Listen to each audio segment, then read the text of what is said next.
For today's video ay ipapakita ko naman sa inyo yung mga toppings na ginagamit ko sa aking mini donuts. At sa mga nagtatanong din ng airtight container na pinaglalagyan ko, ilalagay ko na lang ulit sa comment box yung link ng TikTok shop ko at pati na rin itong mga toppings. I-click nyo lang yung yellow basket at makikita nyo na yung mismong products. Bale, tigo 100 grams or 200 grams yung binibili ko per toppings. At yung iba pala dito ay nabili ko lang sa grocery. So, bali bumili nga pala ako ng 6 na 460 ml ng airtight container. At ito na nga, isinasalin ko na yung mga toppings. Itong white chocolate chips ay kasyang-kasya na sa 460 ml. At ito naman yung chocolate chips. Hindi ako sure kung anong brand nila, pero parehas silang masarap. At ito naman yung sliced almond. Bale, 200 grams to. At nagkasya naman siya sa 460 ml na airtight container.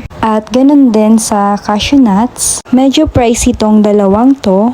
Kaya pag ito yung toppings na ilalagay nyo, ay pwede kayong mag-add sa price. Pati din itong nips ay kasama siya sa mga premium toppings. At next, itong mga classic toppings. Katulad nitong mini marshmallows dahil magaan at mura lang siya. At ito namang crushed graham ay nabili ko lang sa grocery. Then itong next na crushed Oreo ay sa bukod na shop ko siya nabili. Hindi siya totally pinong-pino dahil may mga buo-buo pa din. Pero mas maganda siyang ilagay na toppings. Yung crushed graham at itong Oreo ang inilagay ko dun sa 700 ml na airtight container. Then ayan, ito na lahat yung mga toppings. At ang ganda nila tingnan dahil organized. Kaya umorder na rin kayo ng airtight container na to para iwas moist at langgam. Then ito na yung mga mini donuts na may iba't ibang toppings. Yung parang glitters nga pala ay ilalagay ko din sa aking yellow basket. Naglalagay din pala ako ng berry nuts at choco nuts para sa box ng special donuts. Bale, kayo nang bahala mag-isip ng design kung paano nyo pa mas mapapaganda yung inyong mini donuts gamit ang mga toppings na to. Para naman sa mga nagtatanong ng mga chocolates na gamit ko, ay sa next video ko na lang siya ilalagay. Pati na rin kung paano sila i-melt.